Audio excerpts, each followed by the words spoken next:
Nagpaliwanag na raw ang kontratistang si Sara Diskaya kung bakit siya nag-finger heart nang pumunta sa Department of Justice nitong Sabado. So did she apologize?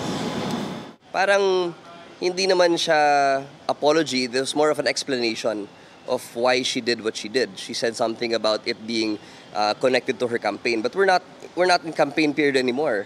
This is an investigation, not a campaign. Hindi, syempre hindi maganda eh. Kasi this is a serious thing eh. This is not a photo op. It's not a good gesture. But definitely, hindi dapat maulit yun.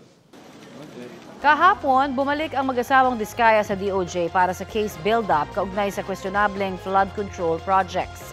Ayon sa kagawaran, nagpasa ulit ng mga dokumento ang mga Diskaya para naman ipaliwanag ang lawak ng kanilang mga proyekto, paano nakuha ang mga kontrata at magawa ang mga iyan sa buong bansa.